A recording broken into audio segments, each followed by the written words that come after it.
Olá, tudo bem com vocês? Então nós estamos hoje na nossa 19ª rodada, tá certo, Maria José? Certíssimo, Jair, boa tarde. Conversando sobre cannabis para uso medicinal, nós vamos falar hoje sobre defensoria pública e cannabis para uso medicinal.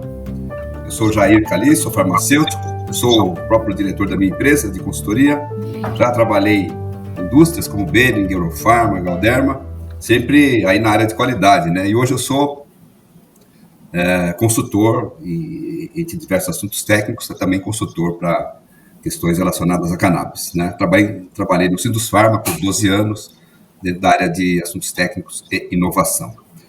O nosso assunto hoje é Defensoria Pública do Estado de São Paulo e cannabis para o uso medicinal. Então, nós estamos hoje recebendo o Dr. Bruno Bortolucci Baguin. Tá certo, doutor? O nome tá certo? Tá correto? Isso é. Tá. Ele é graduado em Direito pela Universidade Estadual Paulista, Unesp, Campus Franca, é defensor público do Estado de São Paulo, com atuação na área criminal. Foi coordenador regional da Escola de Defensoria Pública do Estado e ex-membro do Núcleo de Defesa da Diversidade e da Igualdade Racial da Defensoria Pública do Estado. Atualmente é membro do Núcleo de Segunda Instância da Defensoria. É professor de Processo Penal e Direito Penal, associado ao Instituto Brasileiro de Ciências Criminais, especialista em Ciências Penais e Direito Constitucional, mestre em Ciência Jurídica pela Universidade Estadual do Norte do Paraná e autor de livros e artigos jurídicos. Vem na sequência a doutora Maria José Delgado Fagundes, que é co-idealizadora desta roda de conversa, como ela gosta de dizer, né? Como ela é mineira, ela fala roda de conversa. E juntos realizamos essa atividade repleta de novidades aí, técnicas, jurídicas e regulatórias para o público, né? Ele é advogada em saúde pública, direito privado, bioética e healthcare compliance. Atualmente é founder e CEO da MJD Fagundes, consultoria especializada em saúde. Atuou no Sistema Nacional de Vigilância Sanitária por 25 anos, na Anvisa, e foi membro do Ad Hoc Expert Group em Marketing de Alimentos e Bebidas Não Alcoólicas para crianças da Organização Mundial da Saúde. Também foi diretora de Inovação e Responsabilidade Social e diretora de Relações Institucionais na Interpharma e na Spectrum Therapeutics Canopy Growth, respectivamente. Perfeito? Doutor Bruno, muito obrigado por ter aceitado o nosso convite. Foi um prazer recebê-lo aqui para essa roda de algumas perguntas e poder compartilhar aí o seu conhecimento com o nosso público, tá bom? Muito obrigado. Eu agradeço. Doutor Bruno, então vamos começar a nossa roda de conversa aqui. Eu conheci o doutor Bruno lá em Marília, né, num evento super legal que a gente pôde falar e pôde compartilhar os conhecimentos ali, e eu sempre achei que ele poderia aqui também trazer a sua experiência, né, que é um pouco diferente do que a gente vem trazendo aqui até então, relacionado a cannabis, né? A gente já trouxe aqui nutricionistas, a gente já trouxe médicos, a gente trouxe, são muitas entrevistas, né? Mas o doutor Bruno, ele é uma atividade profissional dele, né, na área criminal. Então, primeiro a gente gostaria de saber como que a cannabis surge, né, na sua vida e como que isso está no dia a dia, né, das suas atividades, já que essa é a sua rotina, né, eu acredito também. Sim. Primeiramente, cumprimentá-los aqui, agradecer a doutora Maria José pelo convite, o doutor Jair pelo convite também. É uma alegria poder debater sobre esse tema, é um assunto tão importante. E também foi muito legal aquele evento que nós participamos juntos aqui. Agradecer até a presença da doutora, veio como palestrante no nosso seminário, né? Mas, primeiramente, sim, gostaria de agradecer pelo convite. Bom, minha atuação, eu sou defensor público da área criminal, sou defensor público desde o final de 2009, então já vou completar aí quase 14 anos de defensoria pública, e nesse tempo todo, praticamente na área criminal. Ou área criminal ou execução criminal no comecinho da minha carreira, mas em regra área criminal. Então eu tive muito contato com a vertente punitivista, a vertente punitiva aí da questão das drogas, incluindo aí a cannabis. Então, eu atuo predominantemente nessa vertente, realizando a defesa daquelas pessoas que são vitimadas por essa política de repressão, de guerra às drogas, etc. E nós vemos em todo esse período há sempre aquela confusão, fica muito a critério subjetivo do policial, mais do que até do que o promotor ou do juiz, sobre quem é usuário ou quem é traficante. Então, você tem um usuário de drogas na rua, uma porção de maconha, dependendo do bairro que ele tiver, ele vai ser taxado, preso, autuado como traficante e vai acabar sendo processado como traficante. Se estiver num bairro, uma festa, um bairro mais abastado, de repente ele é enquadrado como usuário, como dependente químico e recebe aí as sanções do artigo 28 da Lei de Drogas. Então, eu atuo na defensoria, nós atuamos em prol de pessoas carentes, pessoas hipossuficientes financeiramente, e essas pessoas, em regra, são autuadas como traficantes. Então, elas encontradas com drogas numa situação suspeita, a chance delas serem autuadas por tráfico de drogas é muito grande. Então, meu contato é nesse sentido. Eu estou ali no meio tentando impedir que a guerra às drogas, que é algo que vem sendo um mal na nossa sociedade, mais do que a própria droga, as drogas em si, eu estou ali no meio tentando evitar que as pessoas sejam presas, tentando garantir que elas recebam penas justas, tentando garantir que os meros dependentes que não sejam condenados como se traficantes fossem. Então, esse é meu trabalho. E esse trabalho específico relacionado com a cannabis medicinal, ele surge da minha atuação atual no Núcleo de Segunda Instância e Tribunais Superiores da Defensoria Pública. Eu recebi isso no ano passado, 2 processos inicialmente de outras comarcas, porque nós no Núcleo nós atuamos, recebemos, uma atuação em segunda instância, direto no Tribunal de Justiça, e recebemos processo de todo o Estado a pedido de colegas que queiram que façamos uma sustentação oral, alguma atuação específica no tribunal. E recebi 2 casos, maio e junho, os primeiros que eu recebi, em que as pessoas buscavam autorização para o plantio da planta, o plantio da cannabis, via habeas corpus preventivo, né, para assegurar a não persecução criminal. Então, só para explicar para quem está acompanhando, né, a questão jurídica, a princípio, a pessoa plantar um entorpecente na sua casa, ela vai incorrer na lei de drogas, pode ser processada ali recebendo as penas do tráfico de drogas. Mas, quando ela entra com esse habeas corpus, ela busca obter um salvo-conduto do judiciário para que ela possa realizar esse plantio. Para isso, ela vai instruir o habeas corpus ali, anexar no habeas corpus a receita médica, a indicação médica.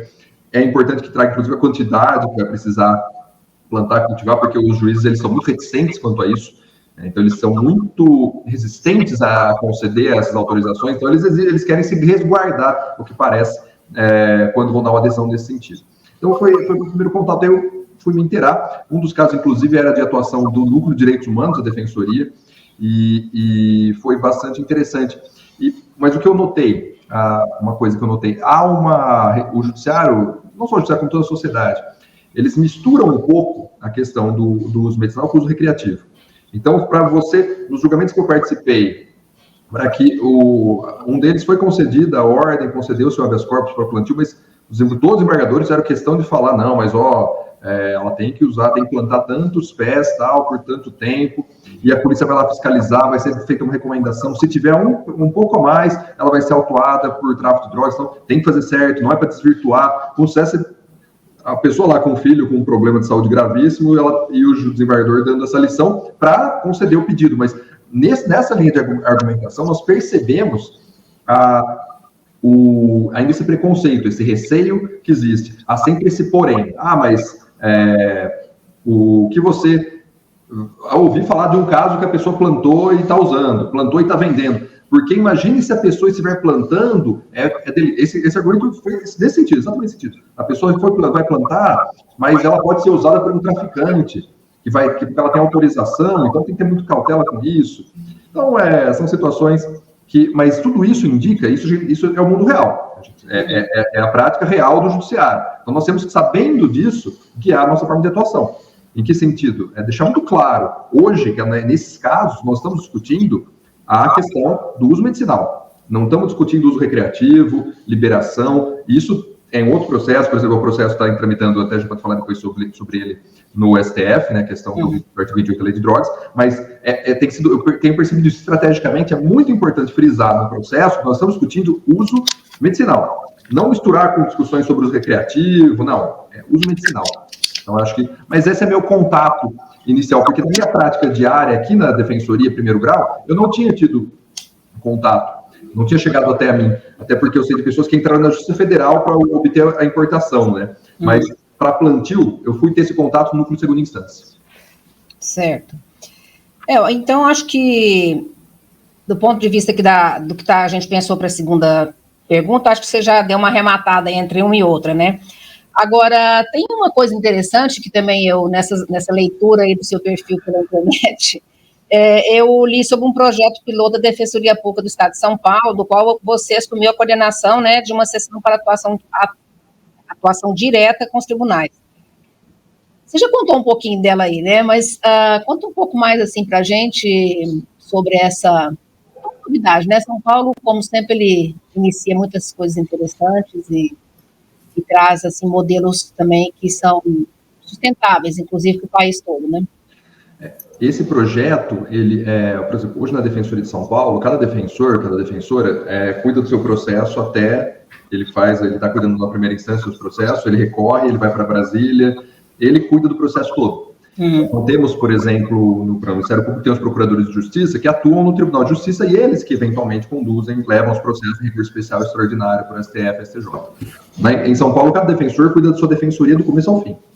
A ideia desse projeto, nós temos já um núcleo de segunda instância, né? Esse núcleo de segunda instância hoje, o geral, ele é um núcleo estratégico de atuação em segunda instância, mas só em casos pontuais. As pessoas procuram, tem um processo especial esse caso é estratégico, atuação estratégica em Brasília, mas esse projeto piloto que eu estou fazendo parte, juntamente com um outro colega que é de Jundiaí, o Fábio Sorge, defensor público, nós estamos lotados provisoriamente, projeto piloto, para atuar em todos os processos da 4ª Câmara Criminal. A exemplo do que, por exemplo, ocorre no Ministério Público. Então, como tem procurador de justiça que atua, procuradores de justiça atuando numa Câmara Criminal, estamos nós dois na 4ª Câmara Criminal. Então, todos os processos do Estado de São Paulo, da Defensoria, que aportam na 4ª Câmara Criminal, nós que cuidamos.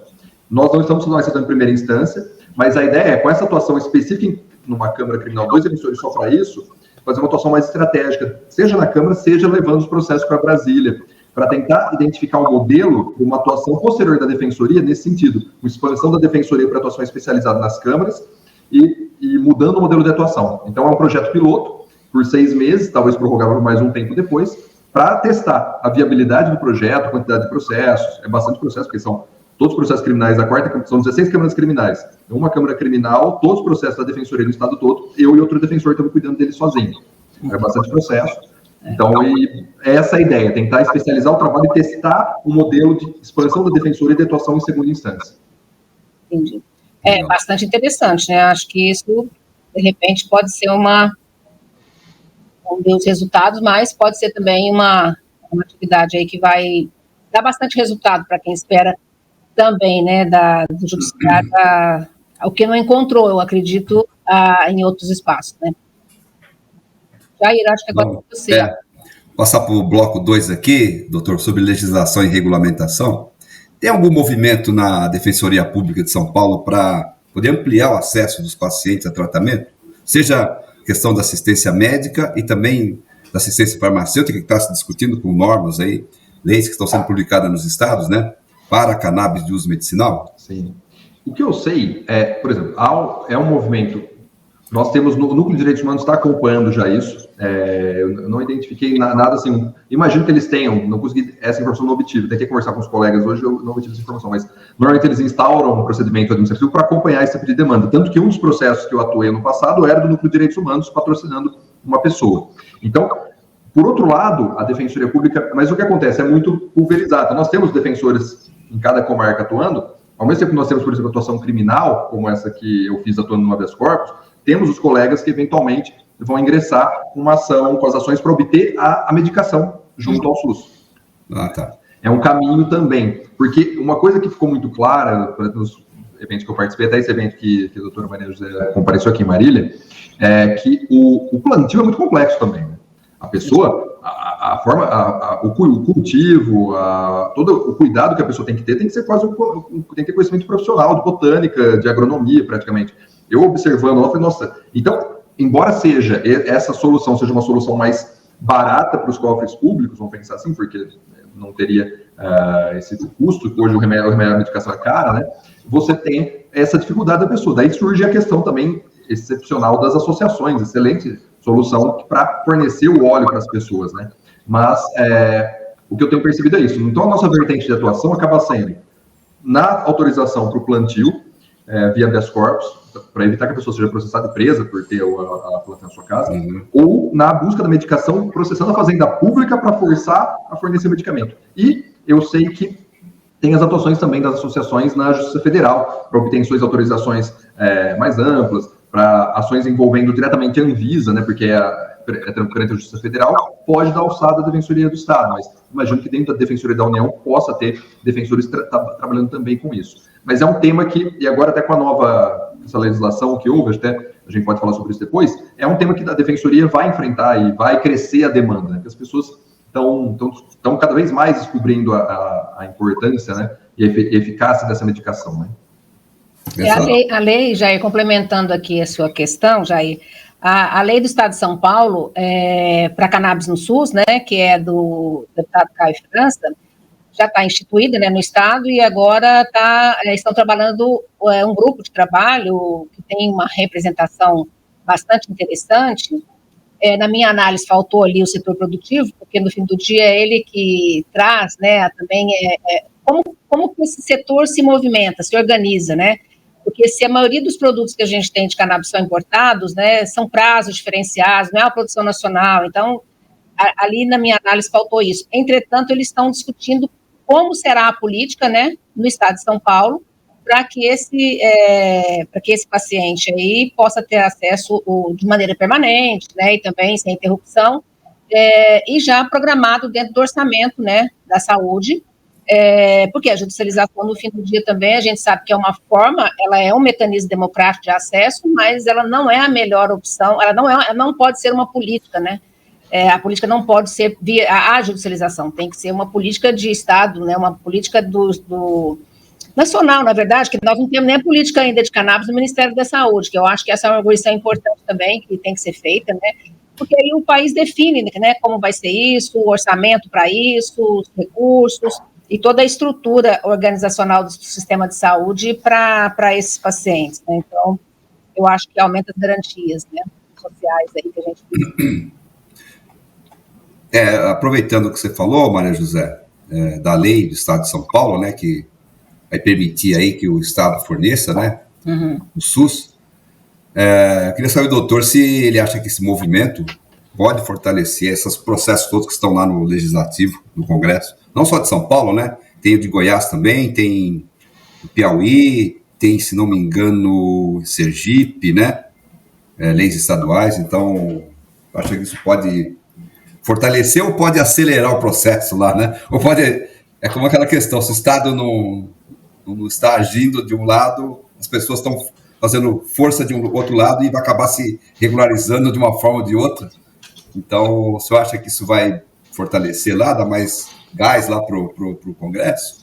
Eu acho que sim, mas São Paulo tem uma importância política, tem um simbolismo do próprio governador, o atual governador Tarcísio, ser de um grupo político que, a princípio, foi até uma surpresa ele ter encampado essa demanda, mas também tem que ficar claro que foi aprovado um projeto de lei com diretrizes, né, para que serão regulamentadas por normas legais, né, assim, houve algumas críticas sobre os vetos que ele trouxe, mas já é um passo, claro que é um passo. O Estado está assumindo claramente a sua obrigação de conceder essa medicação, assim, como vai ser concedido, a que título, isso vai ser regulamentado ainda, né, ficou em aberto, até por isso que ele vetou uma série de dispositivos sob o argumento de que deixar na legislação, você engessaria eventuais necessidades e reformas. Mas é um passo. Eu acho que esse tipo de solução no Estado, como São Paulo, ele pode ser usado como argumento político nas discussões no Congresso Nacional, até porque aqui ele está falando, inclusive, não é nem da planta do plantio, já é medicação, né?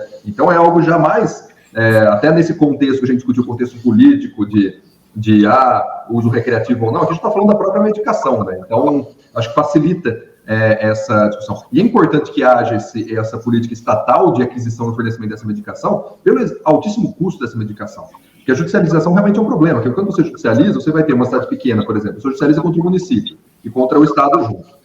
O município não tem dinheiro para fornecer, acaba sobrando para o Estado. Então, se você tiver tudo certinho, já regulamentado, isso facilita. Não é a solução, claro que vai sempre ter um problema ali, uma peculiaridade, algum requisito que vai causar algum problema, uma dificuldade para adquirir, dificuldades naturais da administração pública, né? Uma licitação, faltou com medicamento, etc. Mas tem que começar a ser feito. Então, acho que é importante, sim, Não é o melhor dos mundos até agora, mas acho que é uma locomotiva, vamos dizer assim. Começou, pode abrir caminho para outras soluções semelhantes, inclusive em âmbito nacional. Eu acho que isso é a melhor maneira, né, de suprir e de fornecer medicamento para as pessoas. Voltando a um passo atrás, o senhor está falando das dificuldades do plantio, que existem algumas características específicas, né? De todo o cuidado para plantar, e todo o cuidado também para fazer extração, né?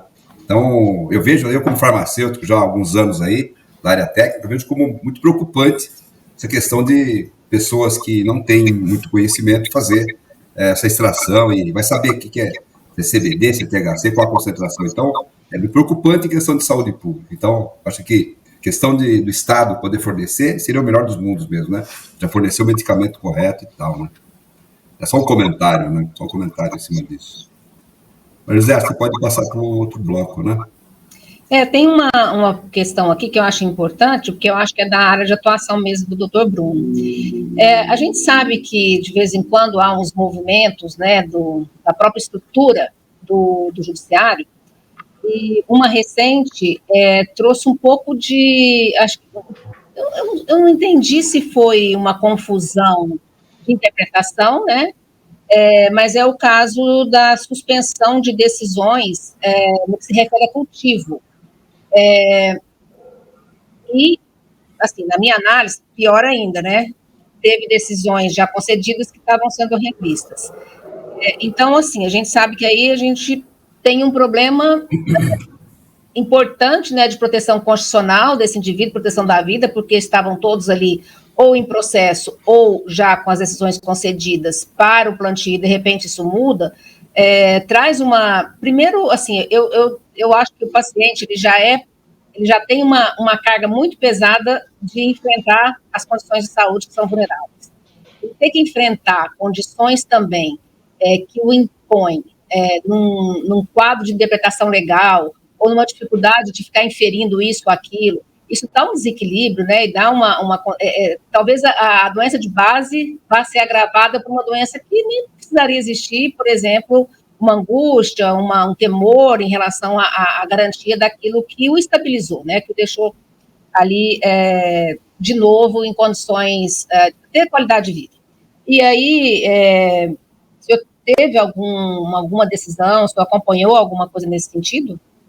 Eu vi a respeito que o SJ, ele oscilou um pouco, né, nessas Sim. Questões, mas o que me chama a atenção é justamente as questões de segurança, porque você imagina, você tem ações, você tem autorização já para o plantio, vem uma decisão emanada de um órgão do Tribunal Superior, suspendendo eventualmente uma autorização, e aí, você faz o quê? Que a partir daquele momento você está na ilegalidade ali, você queima aquilo, joga fora, enterra, fica ali esperando, e o que você mencionou, todo o contexto, né, que está por trás disso. A pessoa não está plantando ali a cannabis por lazer, não, ela tem um problema que depende daquilo, né? Ela tem uma questão de saúde e ela depende daquilo, e isso se agrava com essa incerteza. Imagina, a pessoa toma o óleo por conta de questões de ansiedade, transtornos de ansiedade, e aí acontece uma coisa dessa, imagina a situação. Mas eu acho que mais recentemente o STJ, eu acho que ele tomou algumas decisões autorizando, né, voltando, não foi discutido, isso não foi decidido ainda em âmbito, vamos pensar, definitivo coletivo, né, não foi concentrado no STF, nada, mas tem os recursos mais recentes no STJ, até não tenho o número aqui, recurso em habeas corpus 147.169 de São Paulo, ele foi concedida a autorização pela sexta turma do STJ, que é a turma mais, hoje a gente fala mais progressista, né? Foi concedida uma autorização para que 3 pessoas cultivassem a cannabis. E já é uma posição, uma das turmas criminais do STJ, dando essa decisão, porque o que eu percebi, houve um tempo, por um lapso de tempo, não lembro agora, não sei falar com certeza para vocês agora, mas eu realizei explicação oral um dia numa Câmara Criminal e foi denegada a ordem, Sim. Porque sob o argumento de que o STJ entendia que não podia, que isso deveria competir a Anvisa resolver em âmbito administrativo. Então, o STJ voltando a conceder, ter um novo precedente concedendo isso de forma mais clara, reforça a nossa luta aqui nas instâncias, aqui na instância estadual. Porque tiveram muitas decisões. Assim, eu participo de um grupo de advogados, são 270, que atuam bastante na área da cannabis. E, assim, quando saiu a notícia, logo na sequência você só via a colega dizendo assim, suspensa a minha decisão, suspensa a decisão, suspensa a decisão. Ai, meu Deus, aquilo vai dando uma angústia, porque o paciente no final da linha, né? E aí, o que você fala para esse paciente, né? Tem a questão do resíduo que você comentou, mas você vê escapar por entre os dedos, né, a oportunidade de tratamento que ele pode ter encontrado, né, para as condições da doença de base, né. Mas eu acho que isso também é um pouco da construção da história, né, da saúde pública, que passa por todos esses... Não é diferente, né, das outras conquistas da AIDS, conquistas tantas que a gente viveu, né, e com certeza a gente vai viver ainda, eu acredito aqui nesse o tema da cannabis, para mim, ele tem uma outra ainda pegada, né, como diz os mais jovens. Ainda tem o preconceito, né, que está por trás disso tudo, quando você fala de medicinal, porque acaba fazendo uma certa confusão com esse uso adulto, esse uso recreativo, que também as pessoas vêm lutando há muitos anos, né, por essa conquista, mas não separam muito, né, tem momentos que isso tudo se junta e eu acho que aí o trabalho fica um pouco mais árduo, né, para poder avançar, mas eu acho que é parte do processo. Então, falando um pouco da saúde pública, né, essa história da saúde pública mais recente, a garantia do acesso a serviços básicos, né, para a sociedade, seja ele creche, seja ela a saúde, assistência médica, assistência farmacêutica, onde o Estado não está presente, é claro que os operadores do direito estão ali para garantir, né, para as garantias constitucionais democráticas que está posta na Constituição, né? Qual que é a sua visão desse fenômeno que também é da história da saúde pública, que é a judicialização, né? Eu já discuti muito, isso há muito tempo, enquanto eu estive lá na Interpharma, discutindo o acesso para pacientes de doenças raras, que são pacientes também, são poucos pacientes, o volume é grande, né, mais de 15 milhões, mas as doenças são poucas por cada classe, né, de doença. E aqui, a gente via valores, né, que são importantes, significativos do ponto de vista de orçamento, quando a gente pensa a saúde, né, por essa perspectiva de orçamento, porque no fim a saúde não tem preço, mas a assistência tem custo, né, e como lidar com isso. E assim, já é uma história que a gente poderia tratar diferente, e a gente está tratando do mesmo jeito a cannabis, ela está entrando, né, ela vai ser mais uma ali para engrossar esse assunto da judicialização aí, também da cannabis na saúde pública, né? Me parece que nós nunca aprendemos com a história, né? A história se repete. Nós pegamos a própria forma com que é tratada a questão não só da cannabis, como da droga em si, esse tratamento bélico, deu errado na questão das bebidas alcoólicas nos Estados Unidos durante a lei seca. Está dando errado aqui, porque as drogas têm um preço altíssimo em razão da proibição. Você gera bilhões para cartéis e empresários e políticos que lavam dinheiro desse entorpecente. É um problema, você não enfrenta com um problema de saúde pública, você prende pessoas, você pode prender pessoas justamente em razão disso, você permite que em razão disso você consegue legitimar atuações violentas em comunidades carentes, como a gente vê acontecendo no Rio de Janeiro, por exemplo, e nós não aprendemos. E a gente não aprende, então o que você mencionou, doutora, é a questão realmente de não aprendermos. Poderia ser bem mais simples resolver, né? Mas a questão é que há por trás um preconceito, né?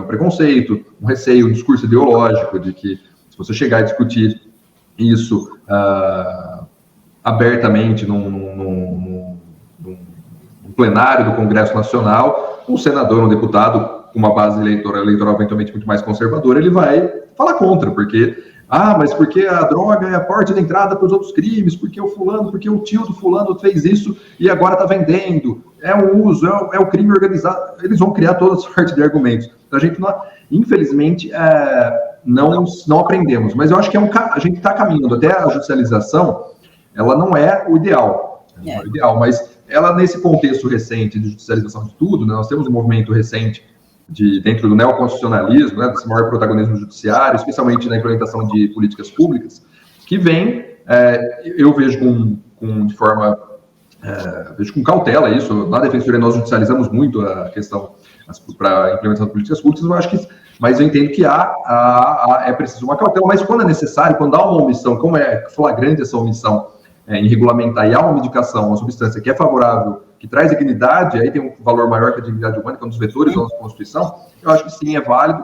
E essa construção jurisprudencial do direito, ela vai se impondo, até que chega um momento que nós temos, por exemplo, ainda que o legislativo nada faça, não consigamos regulamentação no âmbito da Anvisa, etc., se chegar essas reiteradas decisões judiciais, estão garantindo o direito. De repente, uma decisão do Supremo Tribunal Federal em controle concentrado, sim, ou em sede de repercussão geral, resolve a questão também. Então, é um exemplo em que a judicialização está sendo e trazendo aspectos favoráveis. Eu acho que isso tem que ser ressaltado.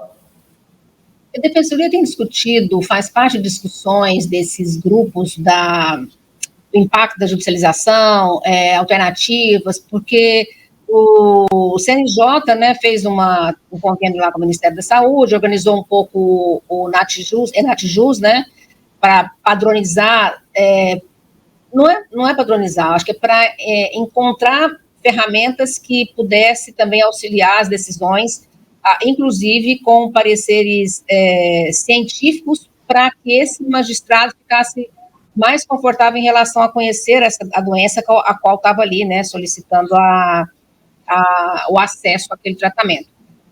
Vocês discutem, fazem parte de algum grupo que discute o caminho da judicialização, alguma construção? Porque, assim, vai ter que encontrar uma coisa diferente para que isso possa ter um desfecho melhor, né? Porque não vai ter como, né? A gente sabe de municípios, por exemplo, que tem áreas específicas para cuidar da judicialização, como São Paulo, né? Que faz um acompanhamento ali de pente fino e tal. E mais interessante que eu acho é que quando eles compram um medicamento que está incorporado, eles fazem o acompanhamento desse paciente. Quando ele vem determinado pelo juiz, ele não tem como fazer o acompanhamento desse paciente. Então, assim, ainda tem uma perda para o próprio paciente, né? Porque ele recebe um tratamento, espera-se que aquele médico que prescreveu acompanhe, né? Mas o acompanhamento pelo sistema público de saúde ele é interessante porque ele não é só uma assistência médica, né? Ele tem assistência multidisciplinar para aquela condição de saúde mesmo que momentânea daquele indivíduo. Vocês discutem isso? Fazem parte de algum grupo, doutor, que está ajudando a pensar aí? A questão da judicialização da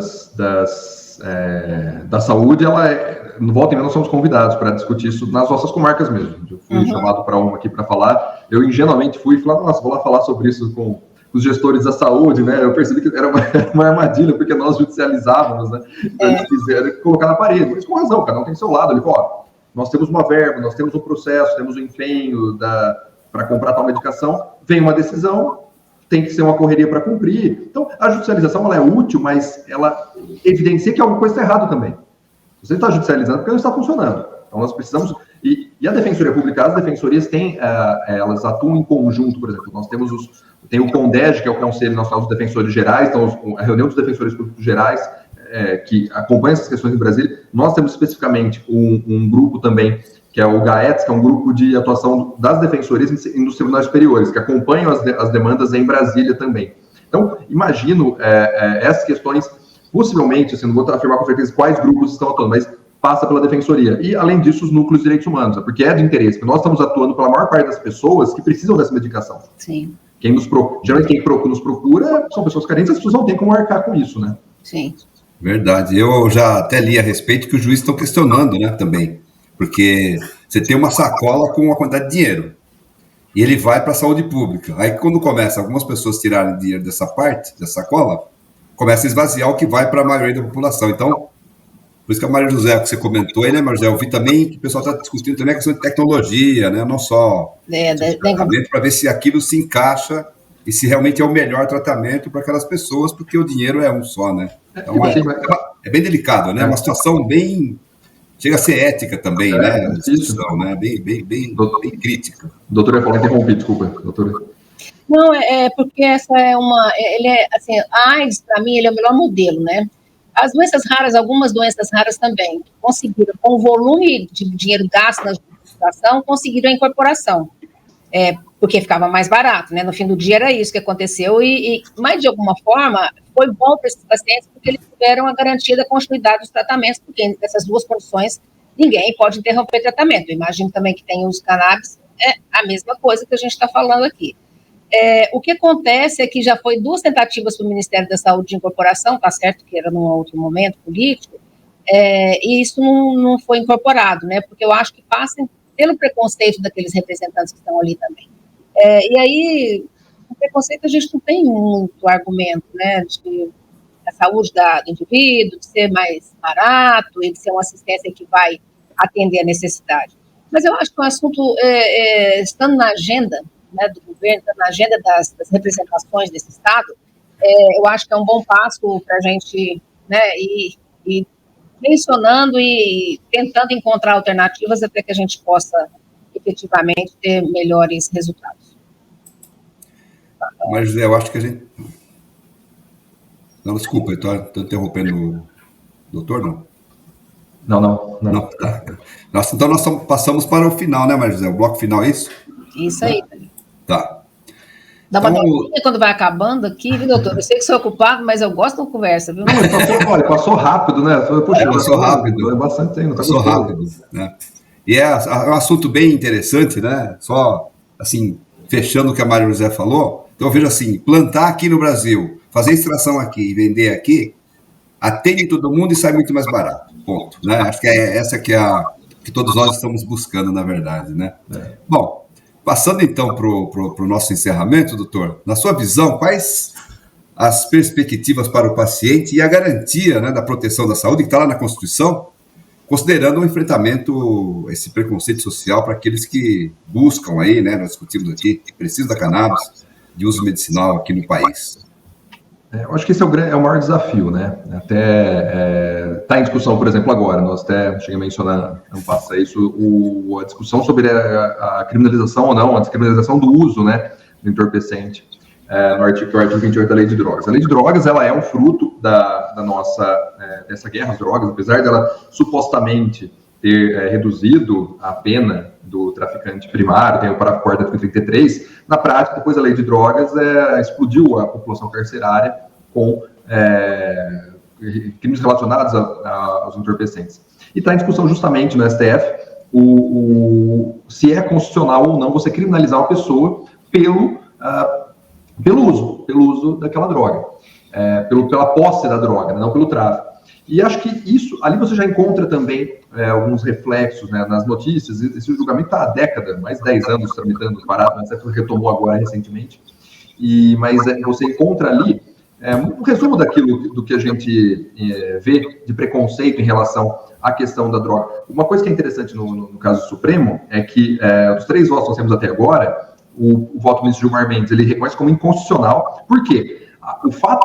O porte para uso pessoal, a pessoa está portando droga para si mesma, para utilizar, ela não faz mal, ela não causa dano à saúde pública, que é o bem jurídico tutelado pela Lei de Drogas, ela só causa lesão a si próprio, se causar, e o direito não pune a autolesão, ele não fere direitos alheios, então, e você viola a intimidade, você punir criminalmente uma pessoa, que não seja com prisão, que o artigo 28 não prevê prisão, você está violando a intimidade dela, o que viola a Constituição, o Gilmar Mendes reconheceu nesse sentido.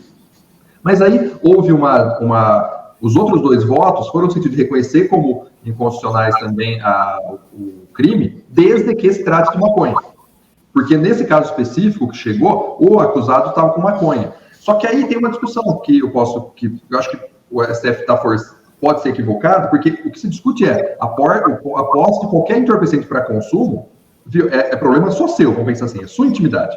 Quando eles abrem para maconha, eles mudou a discussão, mas ainda assim, ainda que aprove, libere a questão da maconha, já é uma vitória para fins constitucionais, e essa eventual vitória liberando, descriminalizando, porque não é liberar, não é como até o colega meu, que é autor do recurso, falou, não é livre, a pessoa não está descriminalizando, o tráfico segue sendo tráfico, a pessoa que estiver vendendo maconha segue sendo criminalizada, né? Esse problema vai ser solucionado, mas você liberando posse para consumo pessoal é mais um sinal político de que essa discussão está se abrindo. É algo aquém do que desejaríamos ainda, mas está se abrindo. E eu acho importante também salientar a discussão que houve no âmbito da ONU, a doutora vai saber melhor do que eu isso, no final de 2020, que tirou a cannabis da lista de substâncias proibidas. Porque esse era está só agora como carente de regulamentação, né? Isso, legalização.